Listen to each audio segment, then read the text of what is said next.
if we may start, really. I thought with two questions in one. Michel, how did you feel about your sacred, wonderful book being turned into a TV dramatisation? And Lucinda, how daunted did you feel at the prospect? Michel?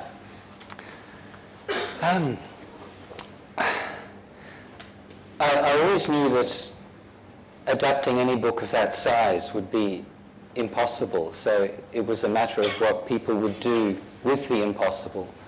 And I think that some authors have unrealistic expectations of what can be done, even with a short book, but certainly with a very long book. And I was just astonished at the number of really sound, ingenious decisions that were made, both by Lucinda and presumably by everyone else concerned with the production. I mean, it's clear that Lucinda read the book many times. There's so much evidence of her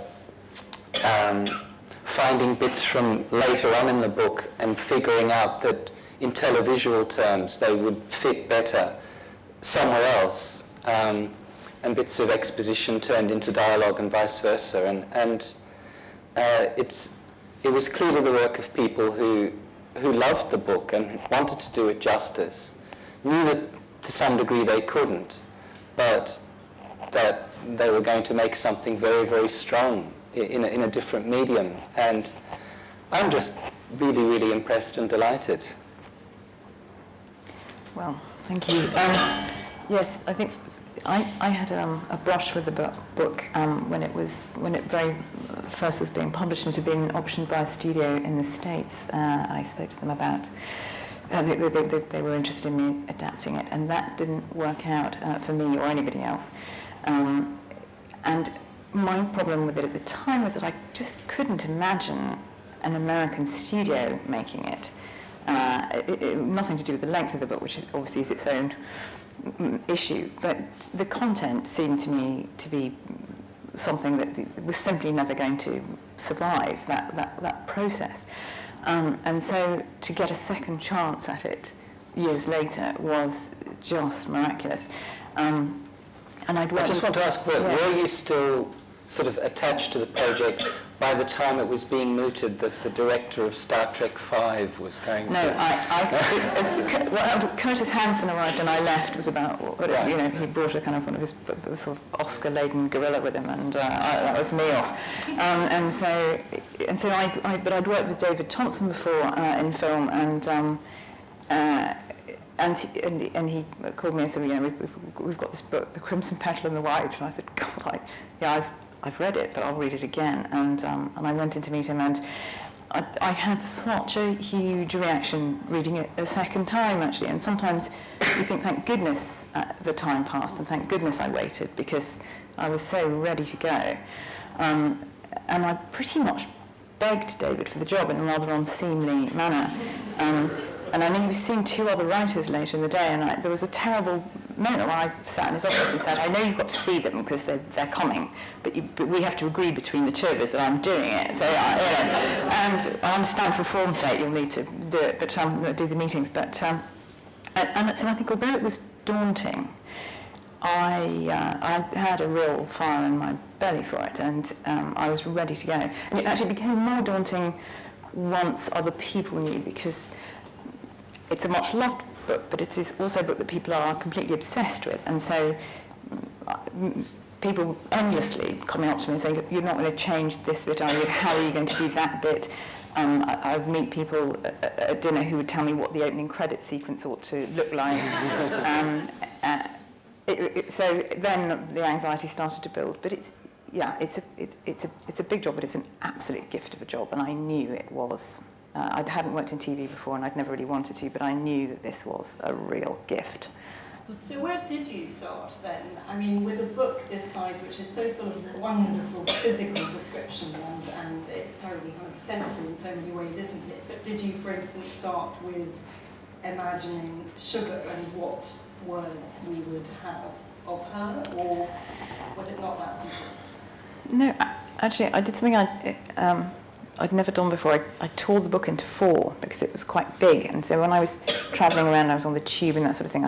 It was just incredibly annoying. I couldn't get it in my pocket, and so it was incredibly. I'm so, I'm so head girly. It was incredibly difficult to bring myself to rip it up.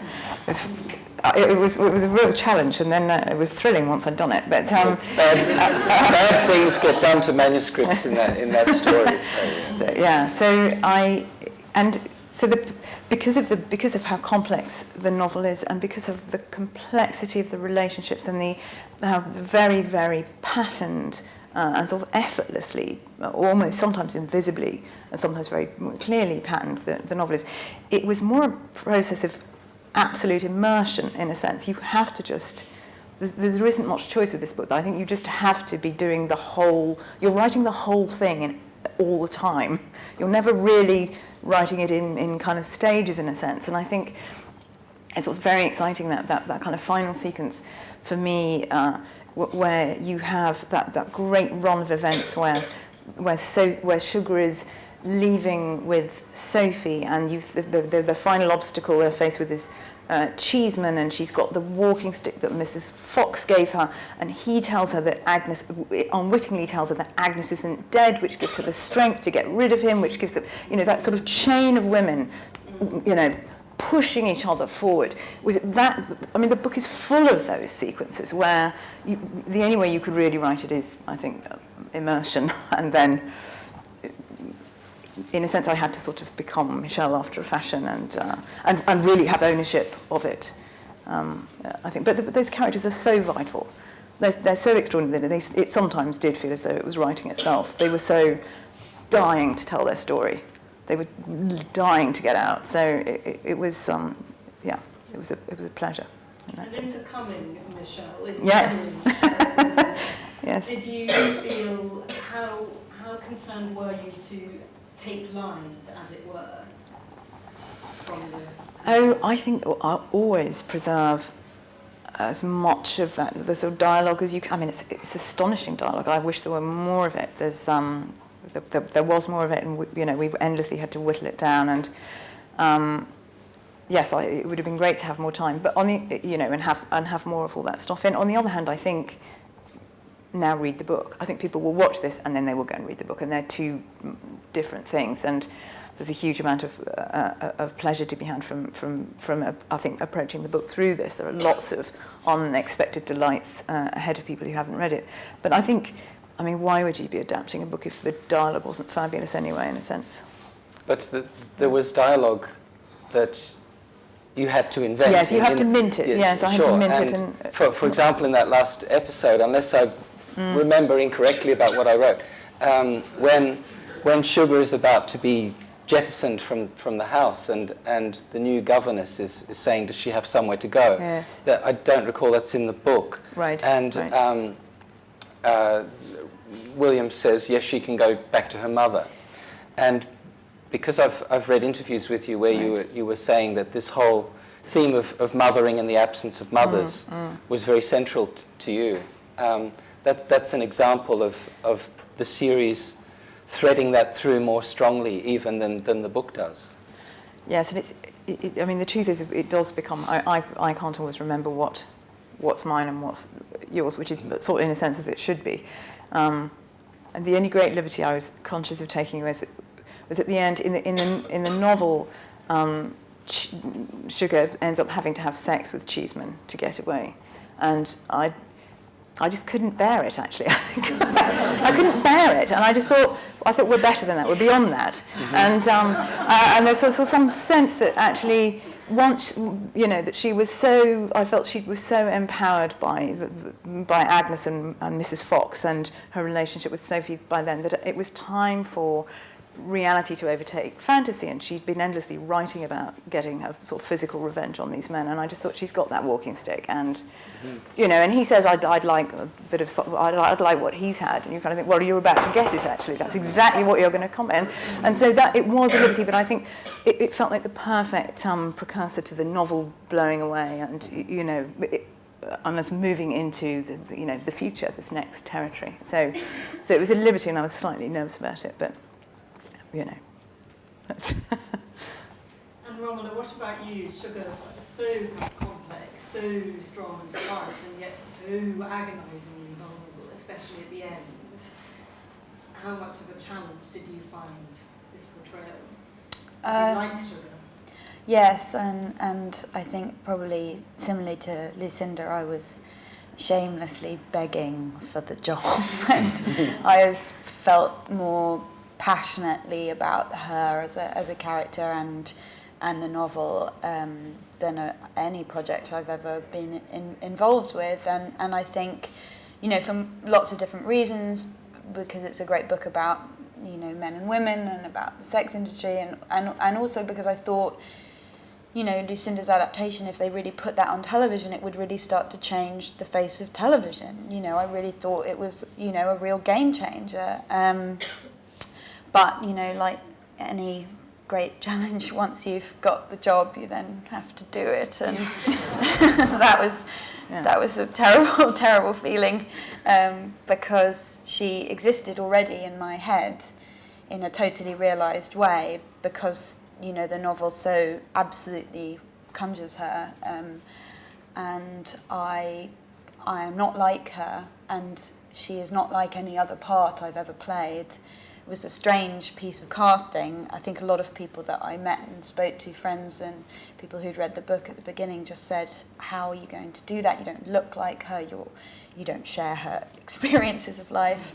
I said, well, that's what you think. And I didn't really know where to start. And actually, I think we had a very good rehearsal process that Mark, who's the kind of missing link here, was incredibly helpful with. But I also think the thing that really helped was that it became apparent very quickly after just even a couple of days of filming that there was a shift in perspective between the novel and even the adaptation and the way he shot it. And even though it's you know, an authorial voice and it's outside looking down on all the characters, that there's intimacy with the characters, and I think that the way that it's shot is even more distanced. It's very voyeuristic and removed. So I was very worried about being able to kind of conjure up her thought processes, but actually a lot of the time you don't know what she's thinking, and he was concerned with making her quite oblique, which presents kinds of different challenges, but in a way I didn't have to conjure her quite as much as I thought I was going to have to. When The Crimson Petal was published as a book, I didn't go on Google or Amazon to see what people were saying about it, but when the TV series was being shown, I was desperate to know what people thought. So I was Googling all the time because I was so worried that people would be alienated by it or that they would reject it because it wasn't like the book. And I thought, well, something special and unusual is being done here, and I hope people will take it on its own terms. And one reviewer had this wonderful phrase, "The air is heavy with WTF." Which I thought was pretty good. Yeah. Well, that seems a very good moment, actually, to ask all of you who've read the book and now seen all 4 parts of the dramatisation to tell us what you thought and to please ask any questions. Any other thoughts? Can I start with a dumb one? How long did it take you to try and to do your part of it, to write the script? Is it some months or years? It's months. Yes, months. But although actually we were also very short of time. The project was, I think I wrote the first 2 episodes, and we then sent those off to the BBC to find out whether or not they were going to commission the next 2 episodes, and they greenlit it on the basis of the first 2 and gave us a start date. So it meant that there wasn't really time to do much revision on 1 and 2, and 3 and 4 had to be absolutely nailed pretty much in one. And there's no question that that was just a joy, that there was very little interference from outside, partly because there wasn't time. I mean, I'd love to say it's because the producers at the BBC just were also brilliantly kind of confident about it. But I think to a degree there simply wasn't time. And I think that's one of the pleasures of it when I watch it, is that it hasn't had all the corners knocked off it. And those are essentially polished first drafts that you're seeing on there. And so there was still oxygen in it, I think, when you know, for everybody else to breathe. It hadn't had all the, all that used up by endless script doctoring. And I do remember getting one note from the BBC, I think probably about a week before we were going to start, where there was a note that said, we'd like to see a bit more of this aspect of William's personality. And I just thought, great, we give that to Chris O'Dowd then. That's not for me anymore. That's an actor note now. It was my problem, now it's his. And I think he covered it. So. Yeah.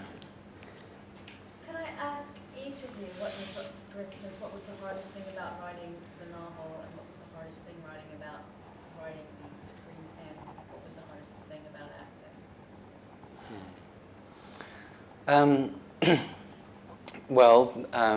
I wrote the novel 3 separate times, and the first time I wrote it, it was very, very neat, architecturally very neat, and it was like a Greek tragedy in the sense that sugar comes to a really horrible end at the end, and I felt that was necessary because it had been set up at the start with the woman getting run over by the carriage, and at the end of my original novel, Sugar gets run over by a carriage and she's dead, and Sophie sees it happen, and it's the ultimate feel-bad ending. And I was, in an artistic way, I was sort of narcissistically attached to this perfect melodrama. And my wife said, you can't do that. You can't do that to people, not just the people who are going to read it, but you can't do that to these characters who have become real. And it was hard to take on the challenge of rewriting the book again and giving the characters more free will and seeing how they would grow and develop. But I did that, and it means that Sugar gets to get away with it, which, sitting here today watching this screening, I'm tremendously relieved about. I mean, I'm just, I get teary-eyed at the thought of her being able to do that. And it was difficult, but I'm glad that that's how it panned out. I have to say, I was so thrilled that she saved her money. So that she could do that.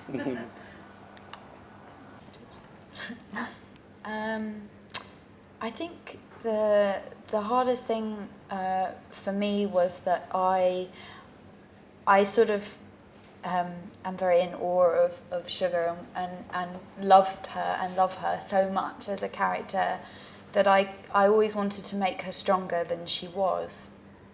And I still, if I'm honest, when I see it, think I probably fell a bit too much into that temptation, and because I just never wanted to. I mean, hearing the idea of her having been killed in a carriage accident at the end is horrifying. It's the most horrifying thing I've ever heard. I just never wanted her to feel or be weak, and that is part of the story. There's more. Not only do you get run over and your flesh gets distributed into the cobblestones, and Sophie sees it, but Caroline takes your novel, and because she can't read, she just feeds it into the fireplace for warmth. I can't even hear about that. It literally gives me goosebumps. I'm so glad that didn't happen. I was always having arguments with Mark where he was saying, you have to let her be vulnerable and weak because that is part of her too. And I was like, I would have had her hitting guys with, walking sticks in, episode 1 if I'd had my way. So, yeah. I think it's the key, and it was one of the things that I really loved about this job is that you don't often get an opportunity to write a female character in particular, but a journey that is sort of epic, and it is simply not domestic in scale. This story, it is not. These characters are not domestic, and you don't want them to become domestic. And actually, when I was writing the last episode, the only kind of character on screen I thought about was like this Sigourney Weaver in Aliens, where she kind of faces down the monster. And that's what we were trying to do all the time, is kind of give Sugar this a really huge kind of stature, to make her a really proper, big, amazing heroine. And I think that's what Romola pulled off absolutely brilliantly. But you just want that moment where she says, how dare he do this to my child? You want your blood to run cold with the thought of what's going to happen next. What you don't want to know is that they kind of set up a B&B in, you know. It's the last thing you want. So yeah. Sure. And in the same way that the end of the book, which, I mean, a lot of people felt bereft at the end, even though at the start the book, in sort of the voice of the prostitute or the voice of literature, already tells you that, you know, we've only got this short transaction together. But by the end of the book, people were just thinking it would go on forever. And then suddenly it's gone. And what happens after the last page is something that you've visually showed with literally the blank new novel, the blank page of the rest of her life, which she was free to write upon. And I was very pleased with that, because one of the things I wanted for Sugar as a person is that all through this story, we've had such incredibly intimate access to her. We've seen her vulnerable, not just emotionally, but sexually, and she has been open to our gaze in every possible way. And I like the idea that at the end, she has her privacy, and we're not looking up her knickers anymore, or checking out how her psoriasis is going, or, you know, all that almost unnatural access that we've had to that woman. She's finally got a kind of dignity because she's away, and I really liked that for her, and I'm happy to hear you talk about her in that way. I was sort of always a bit worried about Agnes, because one of the tricks that the book pulls off is it says, oh, Agnes, of course, if she lived 150 years later, would know that she got a brain tumour, and you can't do that in this TV format. I can't come out and give you and wink at you about something like that. And so exactly what was going on with Agnes had to be slightly rethought, and I was very interested in her eating disorders, and so I started to research anorexia in the period. And of course, you know, Michel had been there before me, and it was a heyday for anorexia for all kinds of reasons, and it's about 5 years after the beginning of the novel is when the term anorexia nervosa was coined. And so that was a really interesting thing for me, that middle and upper class women it was almost epidemic, to do with, you know, issues around control. If it's the only thing that you've got that you can control, and also about appetite. If you're a nice woman and you are not a woman with sexual appetites, then you're not supposed to have any appetites at all. It was hunger is next to godliness, more or less, and so that all those issues that feel very contemporary were fascinating, and I didn't realise they'd been, I suppose, written about quite so much in the period, actually, that all that stuff existed.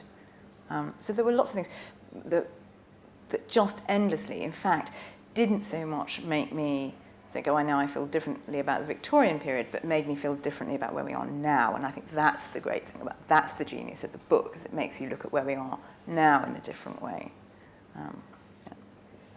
The question for Michel, I was curious whether you're working on anything at the moment, whether a new novel or a collection of short stories. I'm about 250 pages into a new novel, and I don't know whether I'll finish it, and certainly I don't know when, if I'm going to finish it. But if I do finish it, it'll be as good and as multi-layered as anything that I've written before, but very different from the other things. I want to ask one technical question. I saw a film not so long ago which made me really excited about the future of filmmaking. It's a film called Monster. Monsters? Monster. It's basically an allegory about migration in the USA. Yeah.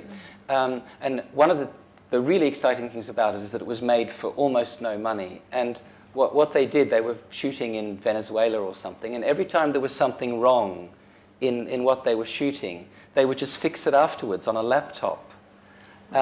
Like if a sign said, you know, this way to McDonald's, they could they could just afterwards put danger radiation area there and it would look really convincing. Was that sort of thing done with the Crimson Petal, or did you have to really recreate Victorian London and have it all there ready for the cameras? Well, I mean, there was a post-production budget, so there would have been a certain amount of post done on it. If we didn't really set fire to Margate's, for example. But actually, because it's period and because they had to build sets, Yes. because they weren't allowed to, they couldn't just go out and film in the street, there probably wasn't as much of that kind of work done.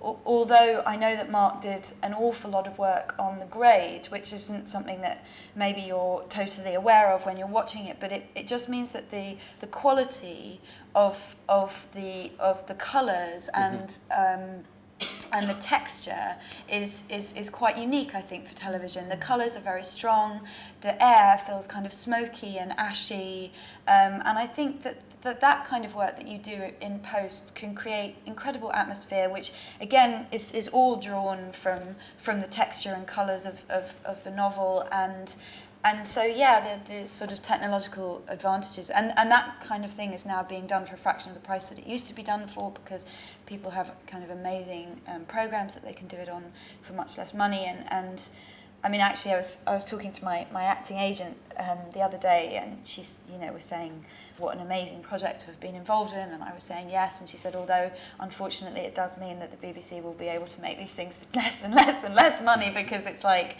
this is something that they will hold up as an example of being able to do a novel like this for a relatively small budget. Excuse me, where was it filmed? Where was it filmed? Yeah, was it in London? Obviously there was sets, but the street scenes, where were they? Well, the exteriors of outside Mrs. Castaway's and in the The Fireside. Yes, sorry, outside the Fireside were all in Manchester actually, and then Chatham Dockyard was one of the locations.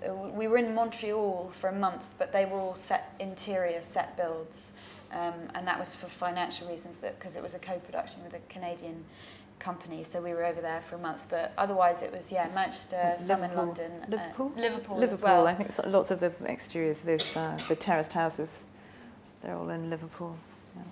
Excuse me, were you ever in Dennis Seaver's house? Yeah, that's Mrs. Castaway's. Yeah, it's Dennis Seaver's house and Wiltons Music Hall. I was That's so the happy Fireside. that the Fireside was Wilton's Music Hall, because someone on a community of academics called the Victoria List, that a lot of us on that list were fond of, died a few years ago. She died young, and one of her pet projects was the restoration of Wilton's Music Hall. And I was just so delighted that it could be done there. Yeah. It was great. We've all been drawn into the labyrinth of Crimson, but sadly we've got to find a way out. We are running out of time. I think we have time for one more question before we end. Anybody with a burning question? Well, if not, I would like to end by asking Michel one final question, which is that often, certainly for readers and for viewers, if there's a book you absolutely love, it's quite hard to see it made into a TV dramatization or into a movie, but one can learn new things and get fresh insights. Was this a frightening experience for you, and did you learn anything new about your creation? It was a delight. I can honestly say that there weren't any negative experiences attached to it. In terms of learning something new, I think it just reconfirmed how much readers still care about stories and characters, and that this makes it all the more necessary for serious literary authors to remember that just because people are intelligent and well-educated doesn't mean that you can do without character and story, and it's very heartening that that is still the case, and I hope that we're moving into a future where more literary authors will be writing stories that can put a tear into your eye, as was in my eye when I was watching that again. I think really that's the way to go. Thank you, Michel, so much. What a wonderful, fascinating evening, and thank you to you, Lucinda, and to you, Romola. What a treat to have the three of you together. Thank you.